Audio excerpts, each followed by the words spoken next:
Hey guys, what's going on? It is Fussman40k and I am back here with another in-depth video. Today the faction that we're going to be going over is the orks.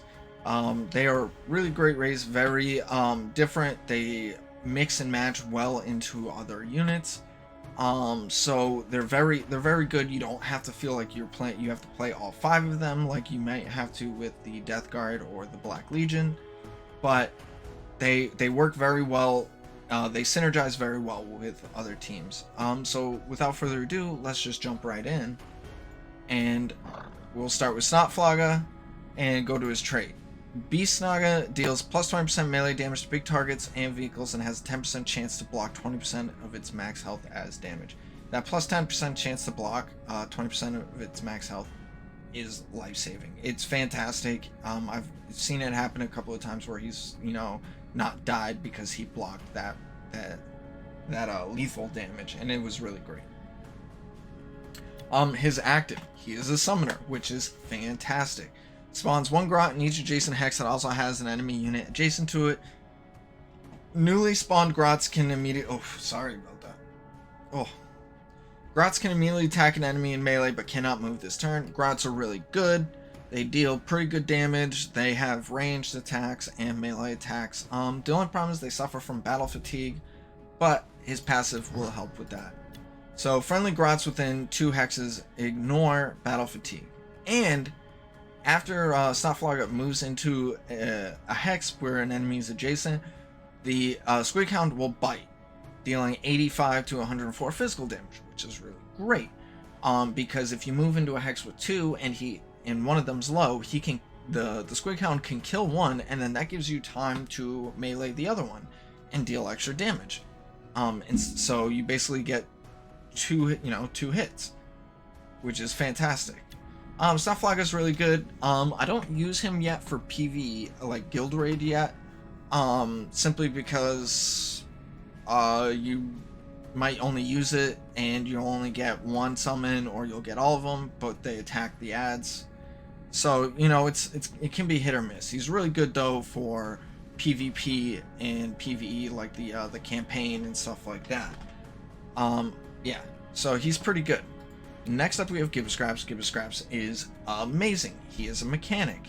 Mechanic can repair friendly mechanical units' health as an action. The amount of health restored equals the mechanic's damage multiplied by the highest number of hits of any of their weapons. So if they have a lot of hits, he can heal 73 times 4 or 5, things like that. Really fantastic. His active is a Grot Tank. Once again, another summoner, which is really great. But he only summons 1. That's it. But the Grot Tank is very tanky, does a lot of damage, and that's what I use it for. I use this to basically tank for Gibboscraps, and he just heals the tank. The Grot Tank the whole time. It's really good. His passive is good too. His all friendly units adjacent to the units have an additional 18%, not 18%, plus 18 armor. So that means that the Grot Tank now has 95 armor. That's great. So even more armor. That's just as much armor as Gibboscraps does. So Gibboscraps, I recommend using him for just about anything. Level him up. If you get him, level him up. The only issue is if you don't have a mechanical team, he might not be that good then. You might be better off switching him for somebody that is like a healer or something like that. Or, but I 100% recommend him. Snappereka. Snappereka has a hit or miss with me. So we know that this is big, so big target. Due to its size, this unit does not get any bonuses from tall grass and trenches. Adjacent friendly units receive -1 from ranged attacks to a minimum of 1. Cannot be displaced. Basically, he can't be pushed out of the way. And then Daka. For attacks with range 3 or more, has +2 hits if the target is at range 2. So, not bad. You want to hit him further at range, things like that. Now, his active is a little hit or miss for me. Rams an enemy target within 5 hexes. The target suffers 4 times 95 to 115 physical damage. Snappereka suffers half that. If this kills Snappereka, the resulting explosion deals 50% damage. great. Or deals plus 50% damage. My only issue with this ability is that it is not good for the campaign, because obviously if he dies, you don't get your 3-star. So a lot of times I end up not using this ability at all. But its passive is really good. Can opener. The spinning blades of Canclaw can cut through all but the hardest of armor. When attacking melee, it ignores 32 armor and permanently reduces the target's armor by 16. My only issue with this is that I wish it would reduce more armor.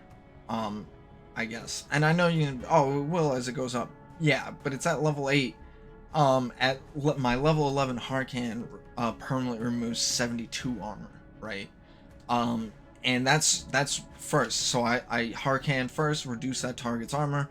Boom. Now they have minus 72. Everybody else automatically deals more damage. Him, it's 16 armor. It feels like a little bit of a miss. I would like to see that go up a little bit more, in order to make him feel viable. I honestly, I don't use Snappereka unless I have to. That's the only problem with them. Moving on, we have Tank Smasher. Tank Smasher is a mounted.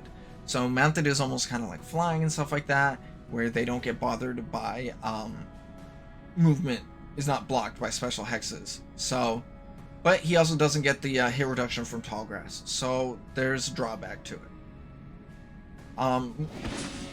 Moving on, we'll go to his active, which is Unstoppable Momentum. Charges in one of 6 directions and keeps moving in a straight line until it hits an obstacle or a unit with the big target trait. Any enemies hit by the charge take 40 to 47 direct damage. 40 direct damage is true damage. So it's great. They're guaranteed to take that damage, can't be reduced, and get pushed out of the way. So this can be good. You can use it to displace people so that they don't, you know, you get them into a better, you can displace an enemy and get them into a better position for like a summoner or things like that. Or now a unit can actually get to them because they were coming from a different angle. Things like that. It's alright. Smash the Squigjaws is basically a retaliation. Basically, whenever an enemy hits him, he retaliates, dealing 2 times 117 to 135 physical damage. Not bad. The only drawback is obviously if he dies before he gets to retaliate, then he doesn't get to retaliate. Plus, it's only in melee. So it's not bad. It's just not great. And so yeah, there's really not much to. I don't really use him outside of anything unless I have to. He is good for onslaught and things like that, salvage runs. So I guess utilize him for that so you can help level him. But other than that, I don't use him for raids, and I use him for the campaign because I can. Next up, we have Boss. Boss Golgorts is fantastic. He has one different trait than all the others, which is Final Vengeance. When this unit loses its last health, it immediately performs a normal attack on an eligible target and is then defeated as normal, unless it's an overkill. Which is fantastic. Basically, that's what he does. He uses that ability and shoots back. His active is where he comes in. So, hit wahhhhg. Both Golgorts and all friendly units within 3 hexes that have not already moved or taken an action in this turn move towards their nearest enemy with +1 movement and attack in melee with plus 36 damage. Really great. They get +1 movement, so you can actually, if you wouldn't reach them that turn, you can now reach them. And they get extra damage. And orks also get +1 to hit. So that's really great. You can use this to close the gap. The only problem is they might not use their abilities.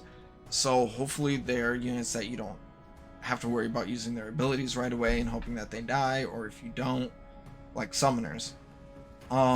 His passive is also really good. Light him up. Whenever Golgorts attacks in melee, the Grot Gunner deals an additional 3 times 54 to 63 projectile damage to that target. If the target is defeated, leftover Grot Gunner hits are allocated to a random enemy target within 3 hexes.